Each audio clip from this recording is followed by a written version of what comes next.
Welcome back to Division I Rejects. This is episode 97 with David Gregory. He's the agent representing Bullrush Sports and representing a lot of guys. We'll talk about him in a second here, but a lot of guys that fit the criteria of D1 Rejects. Jake Witt, who we had on the show, has generated a lot of buzz here from Northern Michigan, is under his representation, as well as guys from Davenport, Northern State, receiver that started at Northern, is now at Central Michigan, and then a couple other guys. On the show? Yeah, we did have Dallas on the show a while back. That's correct. And then a guy from Edward Waters as well. So talked to David. We talked with him about the agent representation side of the NFL draft, everything that includes. Had some really good talks with him about the undrafted free agent market and the priority undrafted free agent market that ensues directly after the draft concludes. Also is a partner in an NIL company. So talked with him about that. Long conversation. Again, these conversations with these guests keep getting longer, but I don't want to cut anybody off because a lot of the stuff we talk about is really good. So definitely tune in for that one.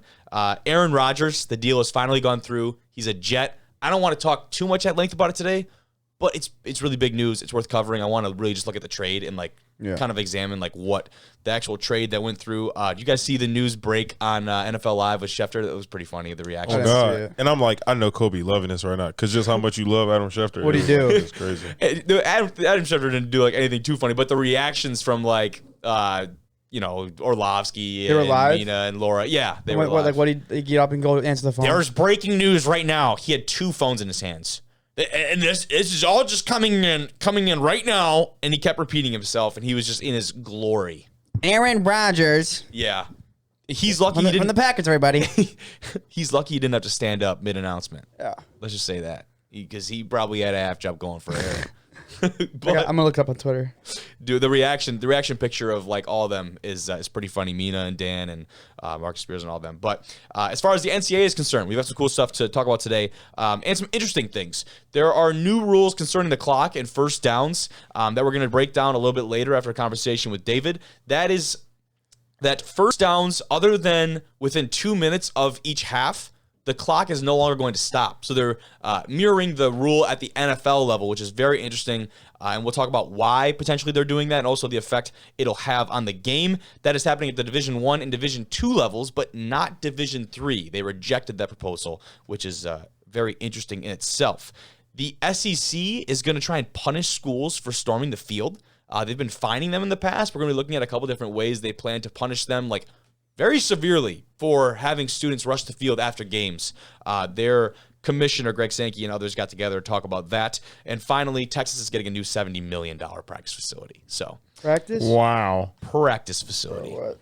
And Arizona terrible uniforms. Arizona.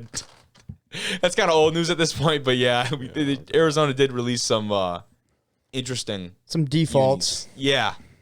That looks like a Fortnite skin of an NFL player. It does. They say really the home jerseys look like Utah. Yep. The away jerseys look like San Francisco. Don't even look as throwbacks. good as Utah though. And that the black jerseys look like Ohio State black jerseys. Yes, they do. They definitely do now that you say that. Yeah, but there's a thing on Twitter about that. So, But as always, you can watch this episode on YouTube. If you are watching on YouTube, you can fast forward to any of that stuff that we just talked about. Use the timestamps, that little red sliding bar at the bottom of the video. You can listen pretty much anywhere, Apple Podcasts, Spotify, you name it. Follow us on Twitter and Instagram, also TikTok. But first, fellas, let's go talk to David Gregory about all things being an agent and an NIL business owner. Joining the show tonight, a man representing many players that fit the very criteria of this show, himself being one of them at one point, an NMU football alumni spearheading Bullrush Sports Agency. It's David Gregory. Hey, Kobe, thank you. I'm a proud D1 reject myself. Oh, yeah. I played football at NMU from 1987 to 91. Wasn't good enough to play Division I. I had a great experience. Some of my teammates made the NFL, so there's some talent here in Division That's II, what it's right? all about. I was saying you got the helmet. Let's see. And I'm proud. I'm proud. I got my the old Wildcat. That is the old retro. Wildcat, not the new one. The new one's growing on me, but that's not even what I think many people would call the quote unquote old logo. The one that was just replaced like not less than a decade ago. That's throwing it way back. I like that though. I like that look. We might have to bring that back around for a special line of merch or something. Yeah, well, it was, and I don't know if the camera can pick it up, but it's pretty scuffed up. And we blocked with our head. We used our head back then. So that's good, dude. And war paint was, a sign of pride. But anyways. Yeah, I like that. And like you had said, to kind of jump into it, former football guy, you didn't make the jump right into representation off the bat. Now, you and I had talked about before kind of your background, being a lobbyist, being down in Lansing in that environment. I'd have to assume that played a pretty large role in getting over to, I guess, jumping the other side of the fence as far as sports and representation goes. Yeah, I was a lawyer and a lobbyist. Well, I still am a lawyer, but I worked in Lansing at a firm, was a partner, managing partner. I worked there for 23 years, and basically at the end of 21, I decided I'd had enough. It was a great 23 years, but not many people do the same thing at the same place for over 20 years. Yeah. So I sold my interest. I knew that I wanted to be involved in athletics again, because I had such a good experience. And then NIL was just coming online. And, with my love of football, I thought I could become a football agent, maybe do some NIL work. And it'd be a nice combination of sports background, legal background, business background, and try to bring it all together. I like that, man. Any way you can get back into it, too. I think that's kind of the beauty of athletics is there's so many opportunities for guys there and girls that are former players that are trying to stick around and be around the game. I know, like, personally, that's something that I'm trying to do in many ways, a different respect than what you're doing. But either way, it's just awesome that can happen for so many former athletes. Now, what goes into, for people who might be interested in doing that and making that jump, whether it be right out of college or maybe, down the road, what goes into being verified, getting vetted by the NFL and pro football in order to have the ability to represent some of these athletes? Yeah, there's a process. Every league's different, but generally speaking, in most of the major league sports, you have to be certified by the players' union, okay, and they have certain criteria. In the NFL, you're certified by the NFLPA, Players Association. It's a union. You have to have an advanced degree. They'll make some exceptions, but you generally have to have a law degree or a master's degree. Interesting. You pass a background check. Of course, you pay $2,500. You also have to take an exam. Damn. The exam is 60 questions, lasts 3 hours. It's on the collective bargaining agreement, which is over 400 pages long. And the pass rate is less than 40%. Wow. So that's less than a bar exam. Holy I think some people just think they can wing it. Yeah. And even some smart lawyers and stuff, I think they think they can wing it, and then they find out they can't. So I took a course and I studied very seriously and just didn't want to do it again because they only offer it once a year. Yeah. Damn, man, that is something. I know, like, for me, just to fly a drone commercially, right, to get the license through the FAA, like, you're paying a couple $100. You have to go take an exam and that, and like, again, people could take it as a joke. I'm in here studying for weeks just to get this little piece of paper that says I can fly the drone that I bought, like, just to the upteenth level. Well, hey, I spent a long time as a lobbyist and a regulatory guy. So, if there's regulations, I take it seriously. Yeah. I do the paperwork and I get it done. I mean, that's what you want from someone in that position, right? That's got to be part of your selling. I mean, for lack of a better term, you're selling to these athletes like, hey, as I am, just kind of really fresh onto this whole agent role and this representation, my background really isn't that different as far as going through the nitty-gritty, knowing the rules, reading through these official documents, and representing. It might have not been athletes, but you're certainly representing other people with your background. Yeah, I mean, representing clients, corporations, individuals, trade associations, school districts, hospitals, and I was marketing their ideas or their policies to legislators or government officials. Yeah. Now I'm marketing players and their abilities and their capabilities and their potential to teams, and then helping them stay within the rules. It's very similar in a big picture way to what I was doing before. Yeah, I bet, man. And it's something that you and I haven't talked about nearly as much is the NIL company. And you started that with a partner, and how does being an agent and organizing those kind of deals, how does that go hand in hand? Is it as kind of seamless as a transition as someone from the outside would expect? Because it feels like, as you're representing a player like that, there shouldn't be really anybody else that would be better suited to handle those type of deals or negotiations. Yeah, but it's also, you'd think on the surface, yes, but it's also a different skill set. It's a Okay. related skill set. Maybe there's concentric circles with some crossover and a lot of it outside the crossover. But it's just basic, athlete marketing, and that's really all it is. Yep. But it is a somewhat a different skill set than being an agent and helping them get ready for the draft, and then looking at rosters, and then negotiating contracts, and dealing with injury issues. Again, some people do both, and there's some crossover, but I think there's also some real different skill sets at work. And we'll talk about your clientele, this first inaugural class that you have, and the first thing we'll notice, and a big reason why you're on the show, is like these aren't household name guys, right? Like these aren't guys that have been, for the most part, like the cream of the crop, the talk of this draft, right? And we'll talk about some guys who have been that you are representing, which is really exciting. But talk about the misconception that NIL is for the 1%, for the household names. And I think that is something that, as we get further and further into this, that notion is being thrown out the window. Yeah, that's not been my experience. That's not been my experience so far. Our other company's called Athletic Influencer Marketing, or AIM. And our premise is any athlete, any sport, any level can make up to $1,000 a month or more in NIL income. That's a Division III lacrosse player. That's somebody at a big school who's in a non-revenue sport. The reality is there's just tremendous opportunities because athletes are influencers by their nature. Yep. And even if they don't have a huge following, they have a more intense following than the average social media figure.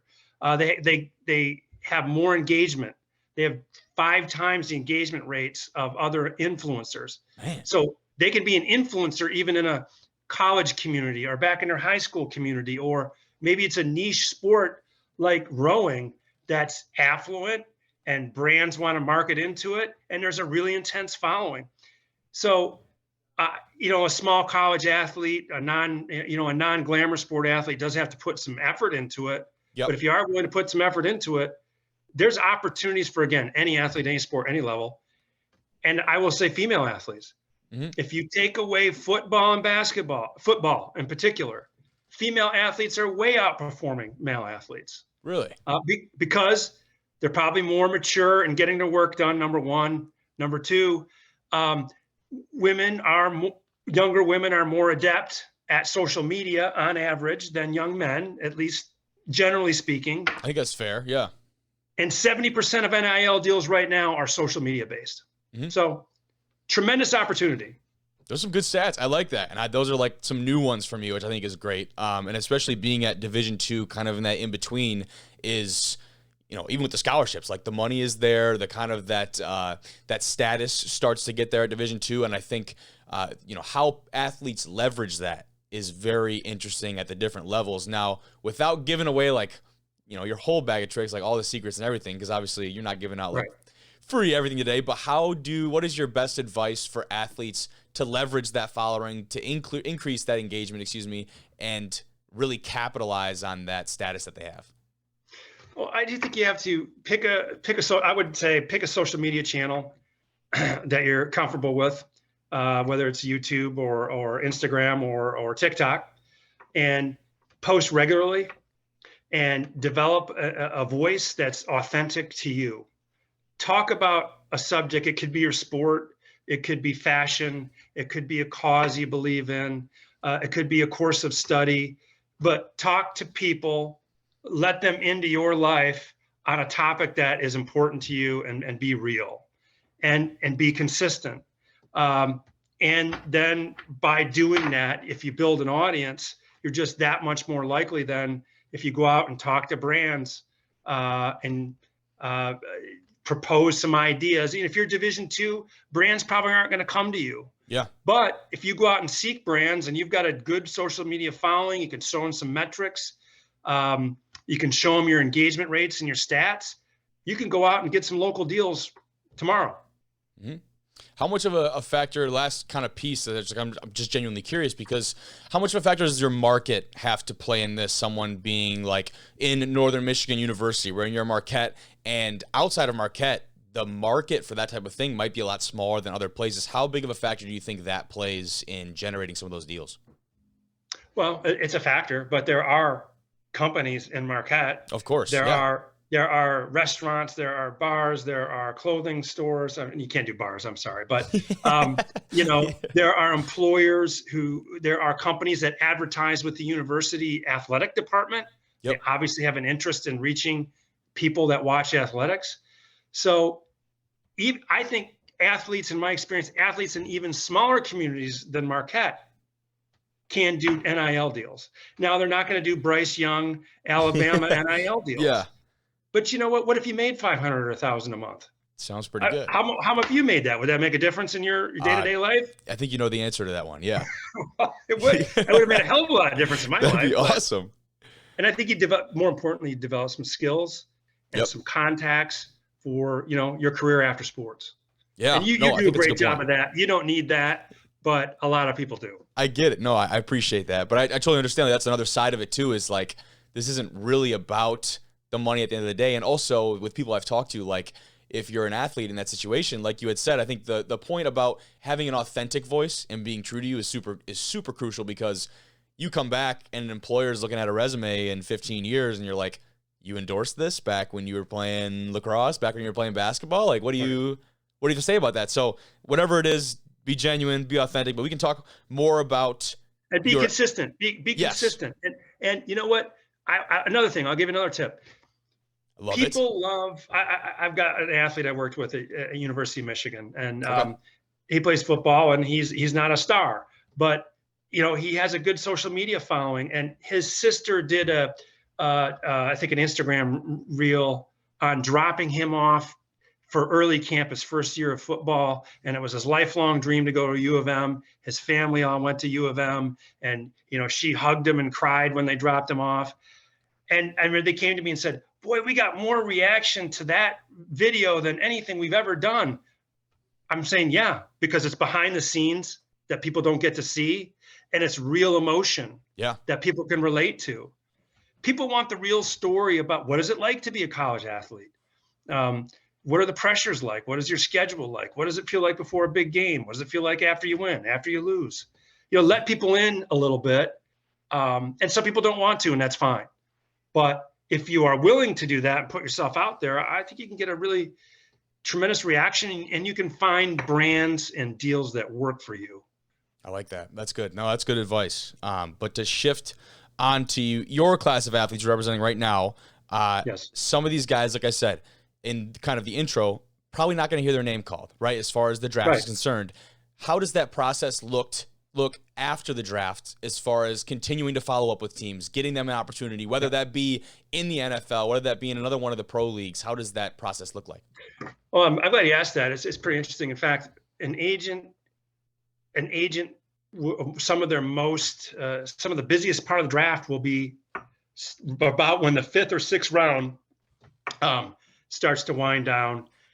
You'll start getting a lot of calls from teams, and you have some ideas who in advance for your guys who have priority free agent grades. Okay. They're not guys.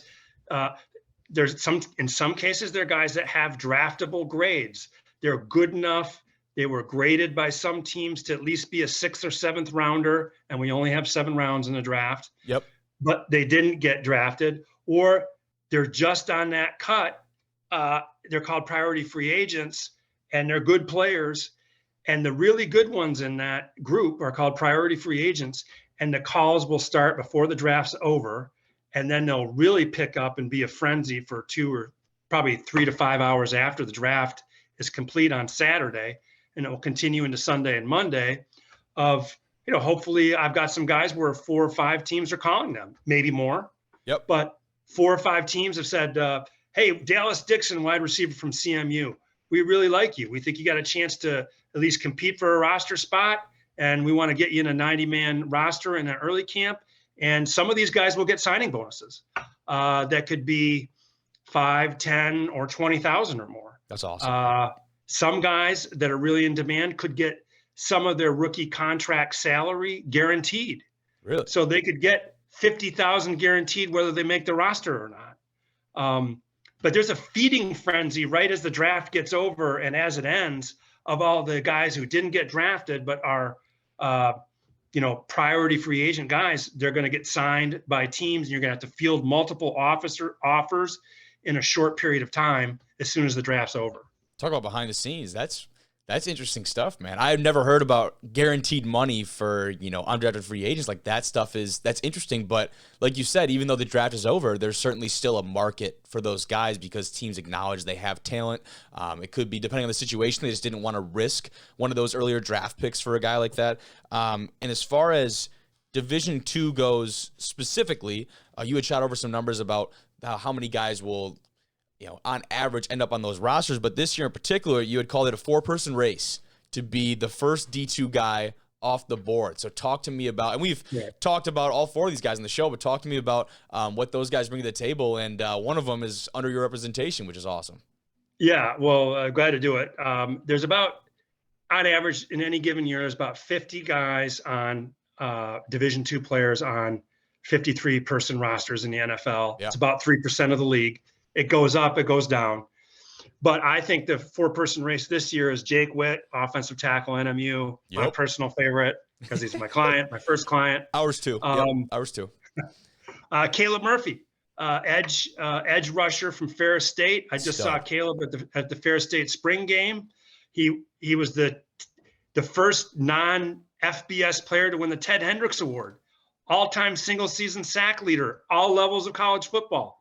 I think he's in the mix to be the first D2 player drafted. Yep. Then I listed also Joey Fisher, offensive tackle, probably will play guard at the next level. He's from Shepherd. He's about 6'4", 300, very athletic, very strong. Not quite as athletic as Jake, but pretty darn athletic and a good player. And Marte Mapu is a linebacker from Sacramento State. Another name I'd throw in there, the possibility to get drafted, maybe not the first one, would be David Durden, wide receiver, West Florida. I watched him against Ferris State in the playoffs, and he was torching the best defense in the country. He's a stud. And then he got hurt. Yeah. And I'm not saying it would have won had he not got hurt, but I think the game would have been closer because the guy's a player. I totally agree with that. And we just had Pee Wee Jarrett on the podcast, the quarterback from West Florida, just a little while back too. And I know that's something that those Ferris State and West Florida matchups, not something you get every year, but the last couple meetings they've had have been awesome. And I think, whenever we get that matchup is pretty sweet. So that game in particular was, like you said, could have been very much the other way around, given a few plays here or there. Yep. Yeah. David Durden's a heck of a player. And there's some other guys, I think probably some other names you mentioned. And again, I'm not talking about my clients right now, but probably names you've mentioned on the show. Maybe they're borderline get drafted guys, probably priority free agent guys. That's Quentin Barrow, offensive tackle, Grand Valley. Brent Lang, guard from Minnesota Duluth, probably a priority free agent, but went to the Shrine Bowl, went to the Combine. And then Cy Barnett from Davenport just ran some kind of like a 4.38 40 or something at his pro days. Insane numbers. Yeah. Tyson Bagent got to be on that list as well, I would imagine. Yeah. Yeah. Tyson Bagent played in the Senior Bowl, and I think he might get drafted probably 6th or 7th round, maybe 5th. Mm-hmm. Then Trevor Nowaski, I think, who you had on the show from Saginaw Valley. Trevor's the man.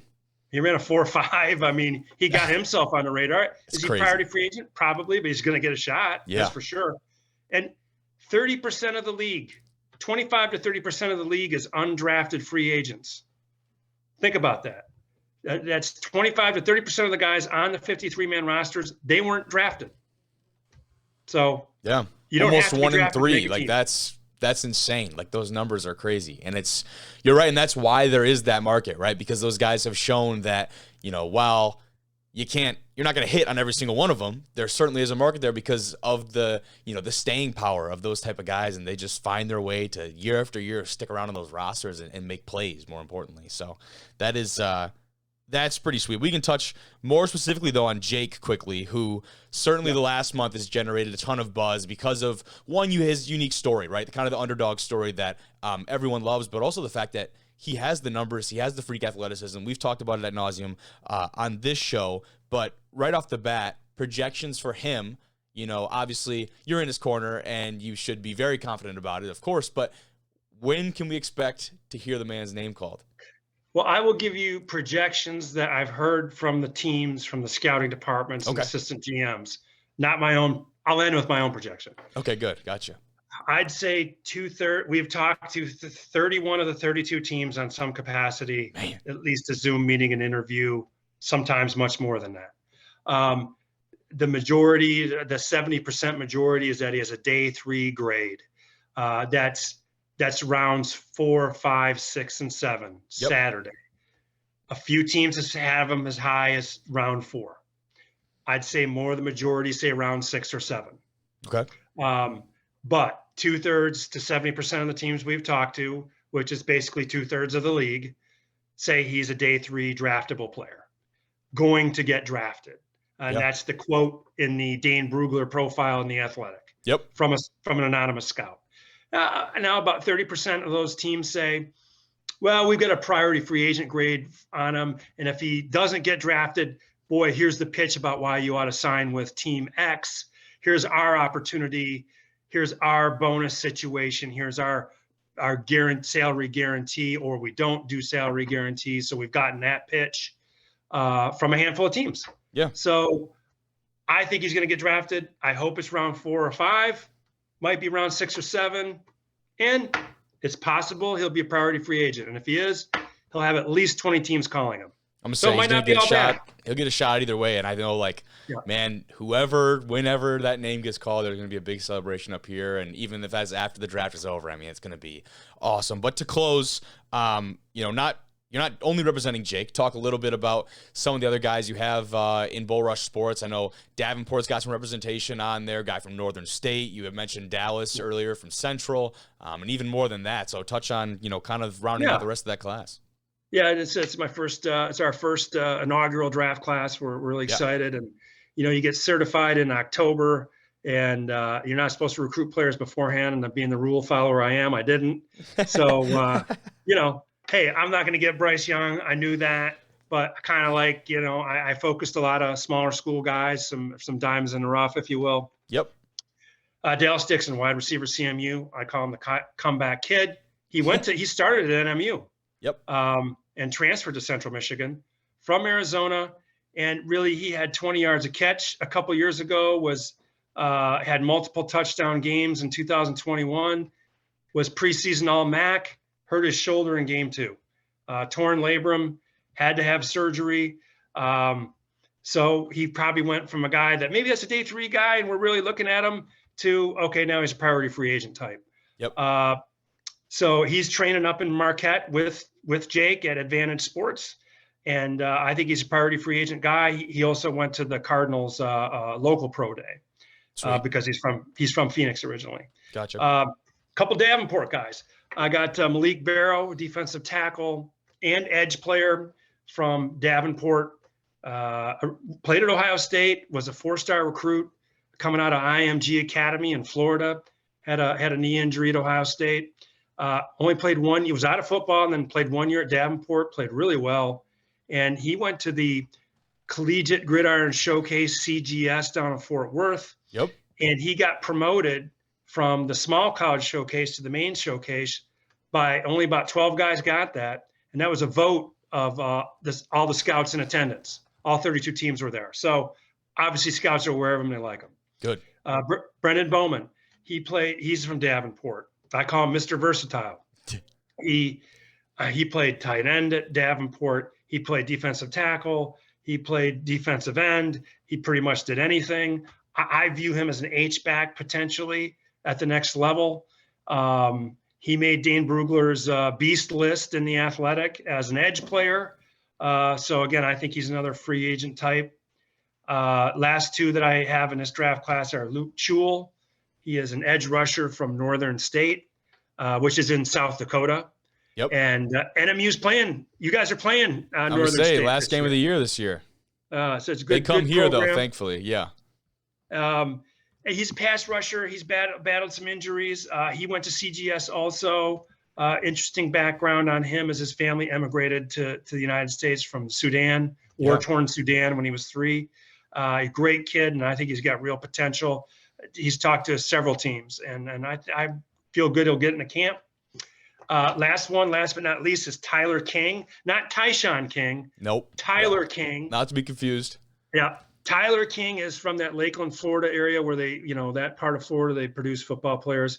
He ended up at Edward Waters University, a small HBCU in Jacksonville.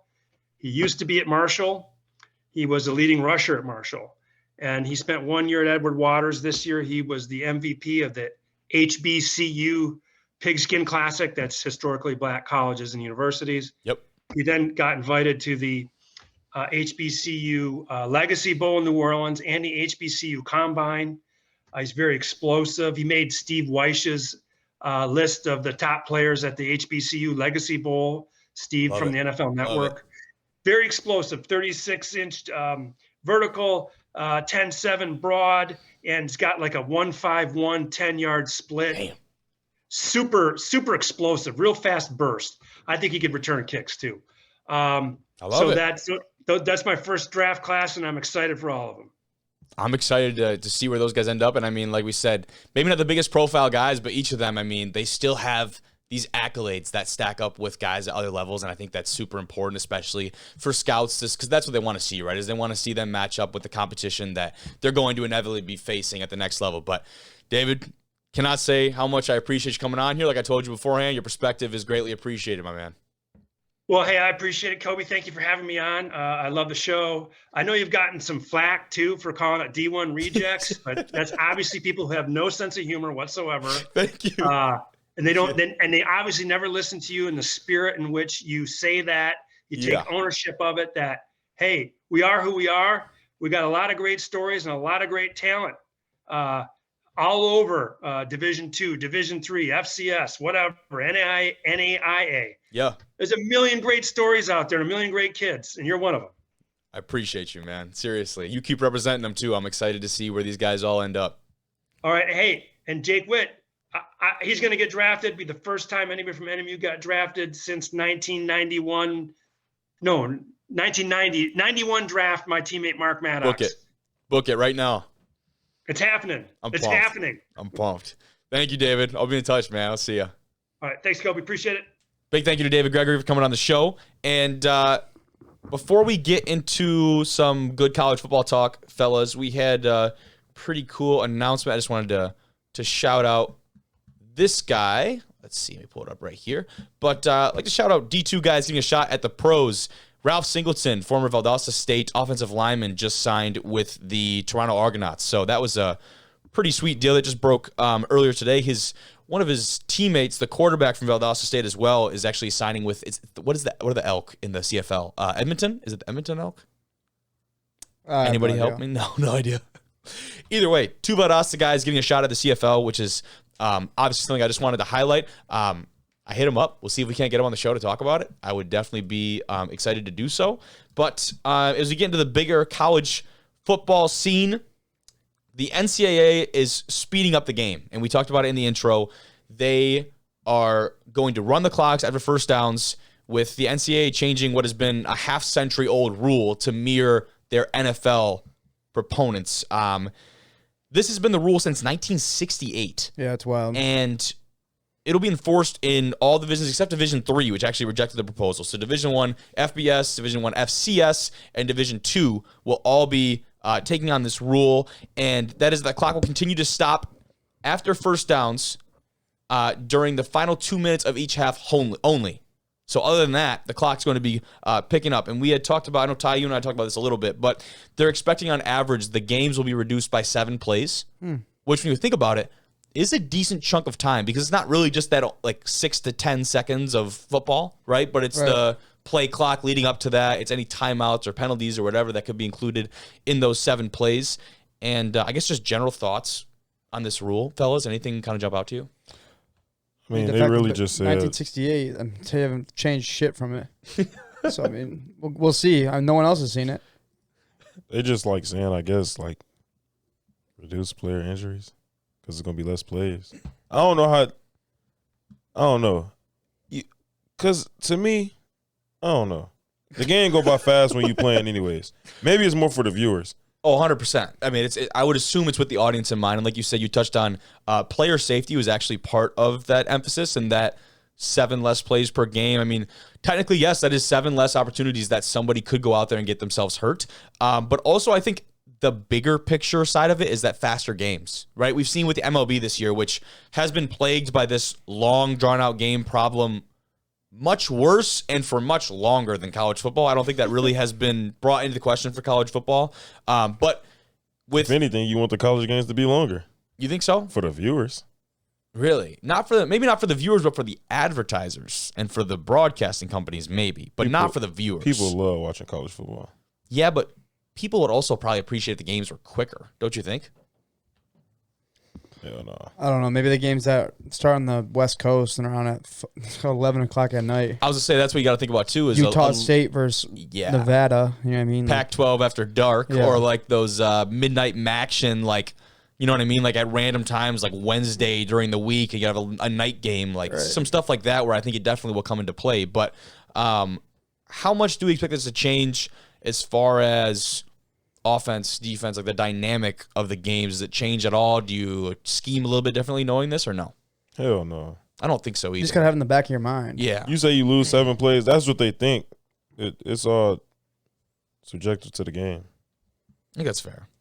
But I mean, like you said, too, like the clock's still going to stop within 2 minutes of each half. So it's not like it's totally gone. That would be ridiculous because then you take out like a 2-minute drill. Like now, the only thing I can think of is like a 4-minute drill or something like that could be affected kind of with these type of situations. So I definitely think game planning will have to change a little bit, knowing the rules and kind of understanding that. But as far as the game, big picture, I don't think it's going to be too crazy or too detrimental to the style of play. But let's move on. The SEC.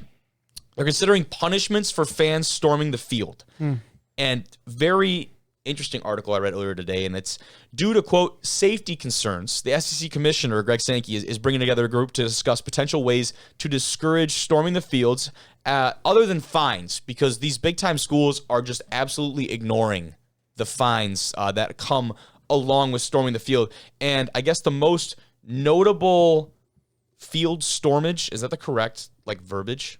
The most notable field stormage. Is it Tennessee or Ole Miss that took the flagpole? Tennessee. Yeah. And so we're going to watch that actually here in just a second. Goalpost fool. That's pretty funny. But this is something that, has come to the forefront because of really mostly of videos like this. And this you can see, as I pull it up here for the viewers, before I play it, guys, is the field scene after Tennessee upsets Alabama, correct? And they storm the field, then take the goalposts, and all these crazy things are going on. And the camera here, you'll see who it pans up to, the president, and see what he says. Hold on, let me unmute it on my end. There we go. Randy, how much is that going to cost? It doesn't matter. We do this every year.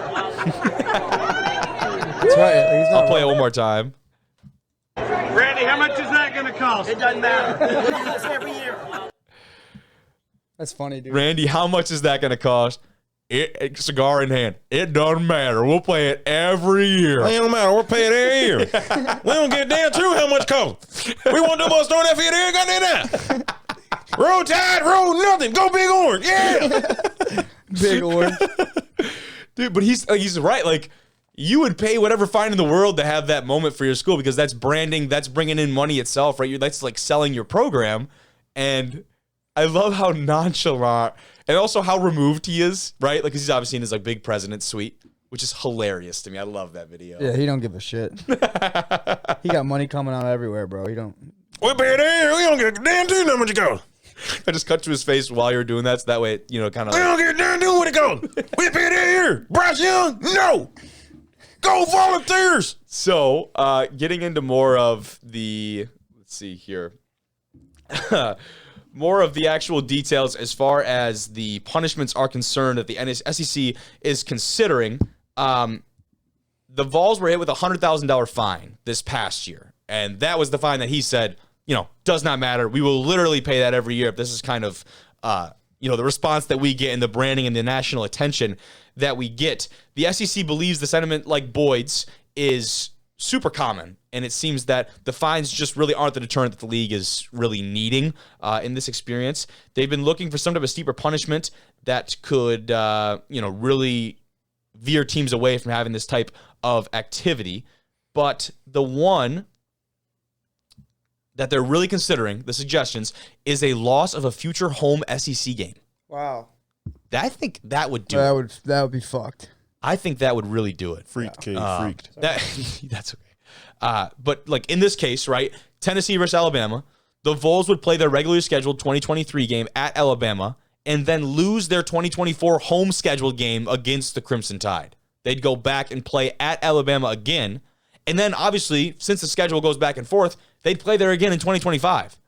So you'd be playing in Alabama 2023, 24, and 25.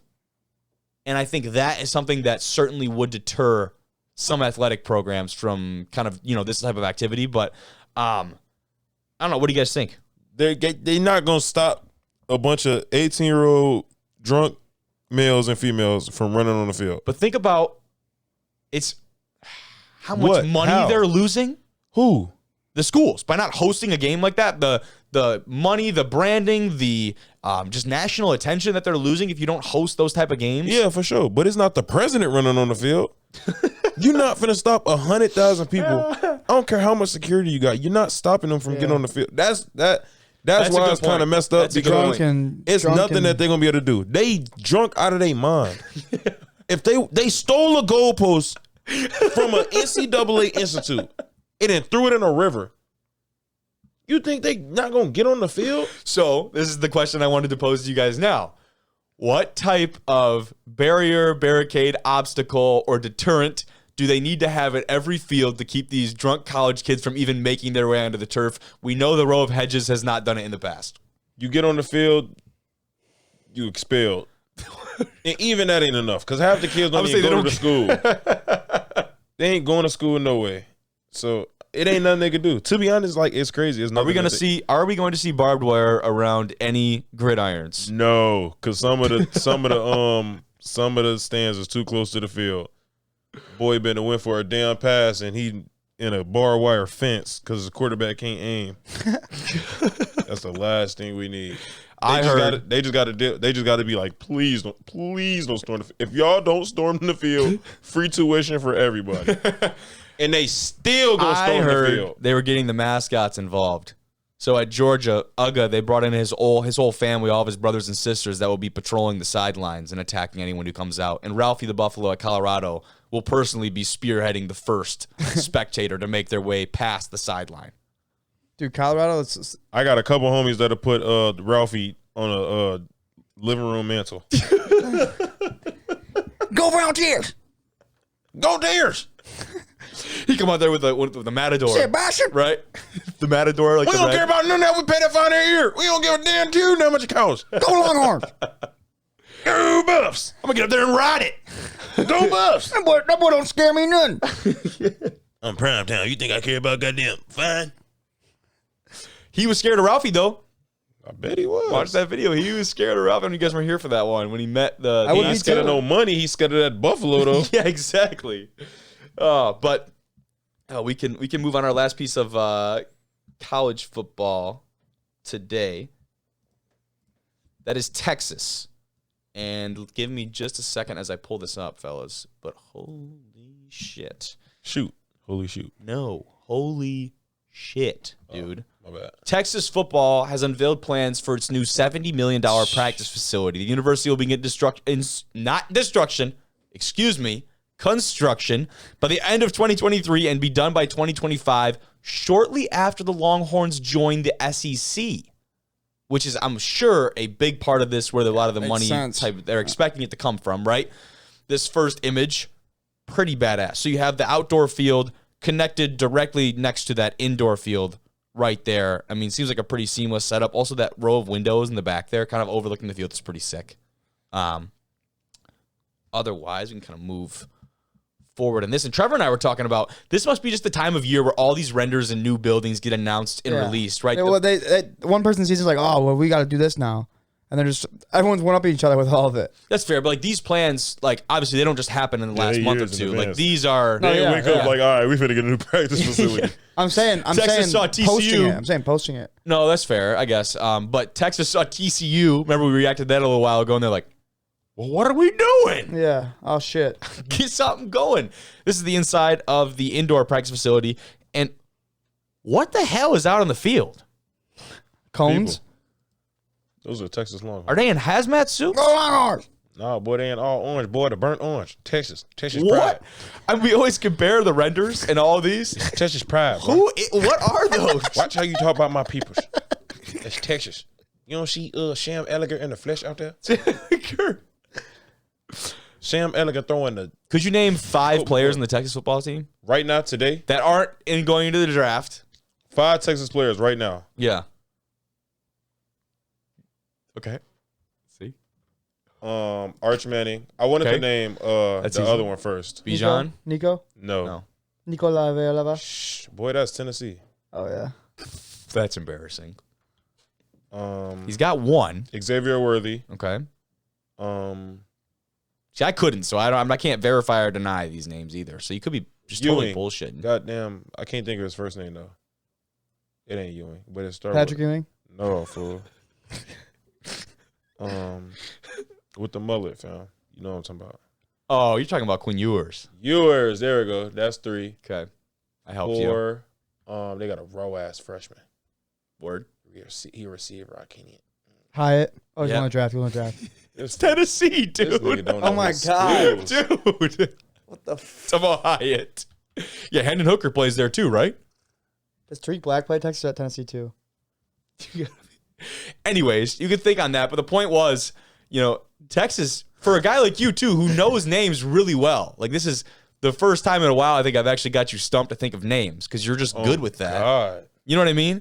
But that's proving my point in that, like, it's hard to really name a lot of guys that are relevant coming out of there right now. Bijan Robinson has definitely been the talk of a lot of draft discussions here. But we'll finish looking at this practice facility. The Longhorn in the back there on the graphic is pretty dope.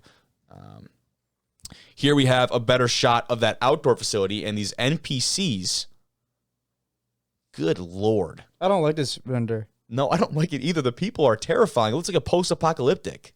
Or like Nuketown. It's like a jail cell. They're on yard time. It does. Look at them. Holy shit, it does. Because I don't know why. It's like, I don't know how the NPCs can have body language, but they definitely do. Like, they look pissed to be there. Head down. Yeah. And the way they're all, like, cordoned off on the right side there, like, they're like in a line. Billingsley. No way. That's a tight end. Yeah, he's good. There's one more. But yeah, so He that's transferred from Bama. Yeah. that is the He must be. that's the outside Oh, right there. Some people were surprised they only had one outdoor field.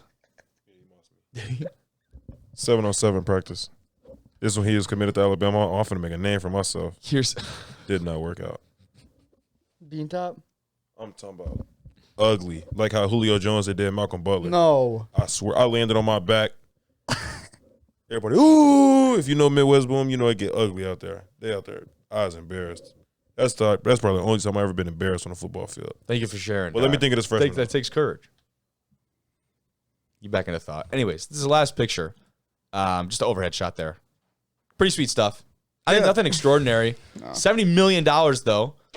I don't know if their locker room and everything is attached in there as well. I guess we'll have to figure that out. But we can move on. Ty, unless you have that final name, we can move on to the NFL side of things. Ajayi Hall was on Texas, but he got kicked off. Well, that doesn't count then, does it? All right, so let me find another receiver. Texans first. We stick on the Texas route, or do we go right to Aaron Rodgers? Texans it is. You didn't respond fast enough. So, talk about the Houston Texans. Everyone has just assumed they're going to be going for a quarterback in the upcoming draft. Dov Kleiman and others on the old tweet space have been circulating around some words that potentially not a lock for the Texans. He says here, the Texans are not scared to pass on a QB with the second overall pick of the draft and take a top defensive player. That's what, Peter Schrager. The Texans would then use their 12th overall pick to take the quarterback instead. And then this last part says the Texans might actually take Tyree Wilson over Will Anderson at number 2, per Peter as well. Peter may or may not be celebrating. Peter Schrager, he's on, what is he? Good Morning Football. I thought he just said fuck it and said Peter at the end. He's just per Peter, my boy. Per Peter. No, he tagged him earlier on, I believe. I guess I can verify that very quickly. Per Peter. Yeah, there you go. Peter Schrager. My dog. for Fox Per my Sports and Good homie. Morning Football. But I think Peter in the second part of that statement might have been celebrating 420 a little bit post-maturely because that is a crazy statement. What? Did they take Tyree Wilson? I think so. No, not at all. You don't think that's ridiculous? No, The Texans aren't taking. They got dude. If the Texans take a quarterback, they're so dumb. Well, the problem is, C.J. Stroud scored like really low on like some cognitive tests. Like, I did see that. like, Yes, historically low. Yeah. Are you serious? Yeah, I like didn't see that. 18 out of like 100. Whereas like all What? the other quarterbacks did extraordinarily He well. scored like 50 points less than like second to last place. Yeah. Like it was At least pretty from the bad. guys that we were shown. You know what I mean? Like in Yeah. this class. Just yeah. the quarterbacks at least. Yes. So like I wonder what goes into those tests. Like I know it don't even make 3rd and 1, the pressure comes off the edge. Where are you going? Yeah, I would assume Georgia it has game to be very specific. Like and see where you go with 3rd and 1. I would assume it has to be very specific situations. You know what I mean? To kind of grade their problem solving and analysis and overall conceptual knowledge of the game. But I would like to see that actually. What if we got someone on here that could break one of those down for us? Wait, But no, Tyree Wilson, they like quarterback. they love Tyree Wilson because he they only get the quarterbacks.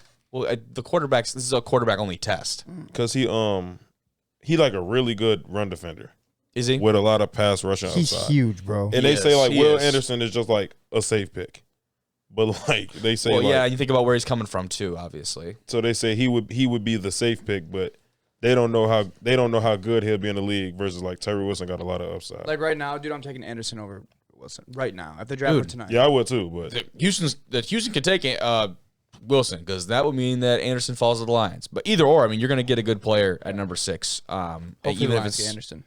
or even if it's Jalen Carter, people are obviously torn on that. I don't know how I feel about that one.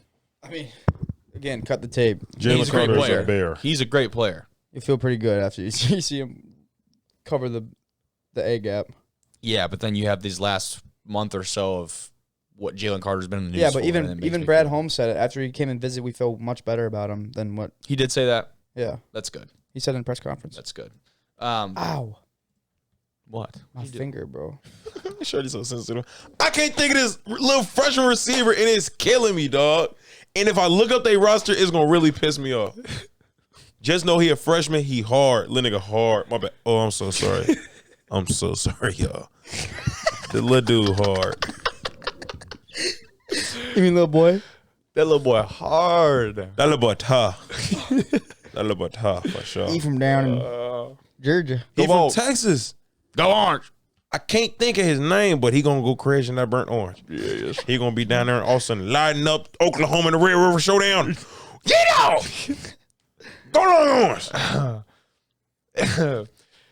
Let's talk about the man heading out of the NFC North. That is Aaron Rodgers. The Green Bay Packers and the New York Jets have made the blockbuster deal that has encapsulated pretty much the entire NFL offseason. And this is the leading article here on ESPN. It says, for the second time in 15 years, the Green Bay Packers are trading an aging icon to the New York Jets. So crazy. The other one being, obviously, Brett Favre. Favre, yeah. And talk about, like, to the T, following that storyline for Aaron Rodgers and at this point in his career. That has to be somewhat intentional. At this point, knowing him, probably, yeah. there's no, like, coincidence aside, like, I cannot really understand that. Now, Nah, it's no other team that like got the roster that they got. the Jets. Jonte Cook, man. I couldn't think of his first name. You just gave someone a heart attack listening. Oh my Almost me. God, bro. Yeah, that almost freaked me out. But I was sitting right here looking at him. And a Donnie Mitchell. Oh my, I'm terrible, bro. I feel so And dumb. BJ Allen Jr. I don't know that nigga. I mean, I don't know that dude. Turn the mic off. Jesus. Thank you for redeeming yourself, Ty. But we can take a look at more of the specifics of the actual trade detail. And fellas, let's see who broke the news on this one. Dov Kleiman? Nope, it's Schefter. We can take a look at Schefter's tweet. There you have it. Right here, the Packers agreed Monday to deal quarterback Aaron Rodgers and their 2023 first-round pick, which is the number 15 overall, and also a 2023 fifth-round pick to the Jets for New York's 23 first-round picks. So they're swapping firsts there. New York's is number 13 compared to Green Bay's 15. And they're also getting a the Green Bay is getting a 2023 second-round pick and a 2023 sixth-round pick, as well as a conditional 2024 second-round pick that becomes a first if Rodgers plays 65% of plays this season, is what Adam Schefter was told. I feel like 65% is a granted unless Zach Wilson comes out and actually makes life living hell for the veteran quarterback like he said he was going to. That's what I was like. The Jets got finessed. It kind of feels like it because, To like me, you had talked about leverage, right? The Packers, they had no leverage. He was already a headache before he didn't want to play for you anymore. Yeah. Now he's saying he's not playing for nobody but the Jets. Nobody else was going to try to trade for Aaron Rodgers. They had all the leverage. It certainly They got feels whatever, like dude. To pick swap, two spots, what do it really matter? no, yeah. But But the rest of it, the second round pick this year, the conditional too, a as well. conditional, if Aaron Rodgers start for them next year, it's a first round pick. That's like 65%. Come on, dog. Not even like 75, 80. Like Come on, dog. 65, that's a little bit over half the season. that's barring like, unless no he get serious hurt, injuries. unless he get like real life injured, that's a gimme. Even if it ain't, that's a second round pick for a 39-year-old. It's not even a guaranteed. really talented 39-year-old, but a 39. It's not even a guarantee. 39, and it's not a guarantee Texas. that he gonna play past this season. No, there's not. He may go out there and be like, I can't do it no more. I'm done. He was contemplating retiring before this season. I'm gonna go just head out to the ranch and put my boots on. I'm done with this. And now you telling me Shot is supposed to be trying to go to New York, and what, he gonna turn his life around? Man, Shot ain't trying to do none of that. It definitely does feel like Green Bay got the better half of this because I wanted to ask you guys, one, who won the trade, quote unquote won, but also why do we think it took so long? And for me, it feels like Aaron had the luxury of it taking so long because he had already made his mind up he was going to the Jets, and he felt he had the leverage that he wasn't under any pressure to make this deal happen any sooner. And it Only kind of Rodgers, also bro. feels like he just wanted to get payback at the Packers for the way they've handled things in the last couple of years. I don't know if you guys feel the same way, but it feels like Aaron just took this time because he felt like he had that leverage. What is it? I didn't even see it. I'm gonna get out so you can see it. It is funny. I ain't gonna lie. What do we got?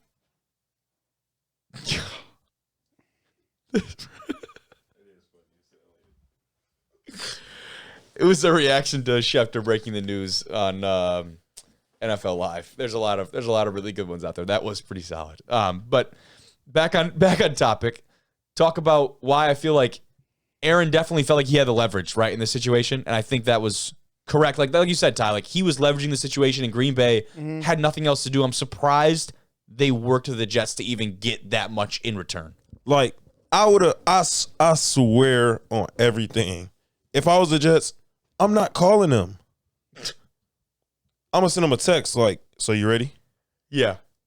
Oh, we still need that second. All right, I'll talk to you tomorrow. And the next day, come on, bro, you gave up 4 picks. We got to be better than that, New York. But it's New York, though. And they thirsty. Thirsty. They could have gave all that up and got Lamar Jackson. That's also a really good question.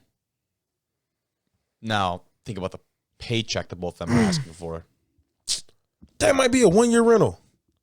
Could be. You rather run with him or Lamar? That's a good. Yeah, I mean, that's not a question for me, obviously. Yeah. Put me on the phone with the Jets GM. Yeah, exactly. Where Robert Saleh at? After the trade, the Jets' odds at Caesars Sportsbook to win the Super Bowl are 14-1, while the Packers are 50-1. Their odds to make the playoffs are -150, while the Packers are at +170. +170 seems way too positive. For The Packers are plus 170 Yeah, to make the playoffs? that seems kind of ridiculous. Like way too optimistic. Correct? What is it? Plus 170 to make the playoffs. What? Hey, Yeah. do they know something we don't? Yeah, like who are they saving? A secret weapon or something? Yeah. Jordan Love. No. Packers getting Lamar? Word. Hell no. Please don't even speak no shit like that. I ain't even apologize for that one. Don't do that.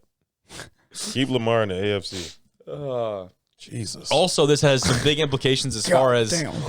the primetime implications, correct? That schedule is going to be released next month, and they could play up to 6 primetime games, is what Schefter said. And honestly, And since they will. Aaron is there, they might play all 6 of them. They will. They might play 7. They might, and the Lions Both- might get 1. Both Buffalo games are gonna be prime time.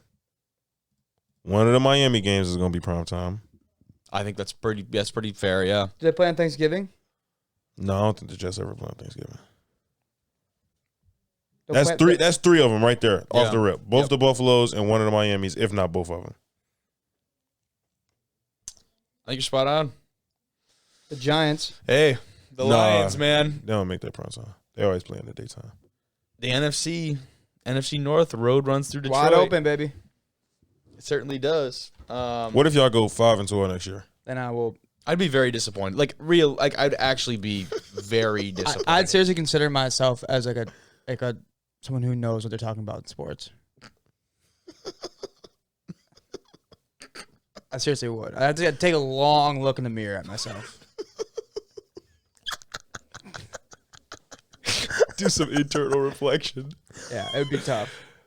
If we win 5 You'd be games, boycotting the pod. if we win 5 games next year, I don't know what's gonna happen to me. And that's Don't been say a great episode. Don't say that. Not in that fashion, but like regarding to NFL wise, I really don't know what's gonna happen. In the NFL picture. Yeah. What the hell does that mean? What do you fire Dan Campbell? You have to. He ain't firing shit. You have to. No, Do you you- don't. Do you? If you go 5-12 this year, you are not having Dan Campbell coach another game. If you go 5-12, Do you get rid of Jared Goff?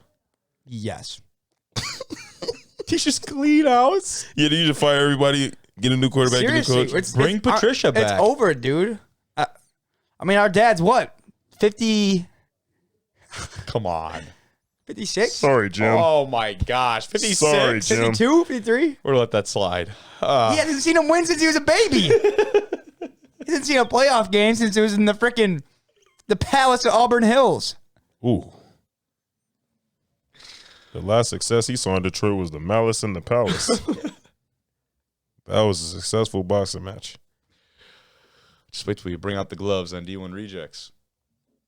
I'm clearing house. Liver shots for everybody. We'll go down goes better than Ryan Manzo. Garcia. This has been episode Bro, 97 what? of D1 Rejects.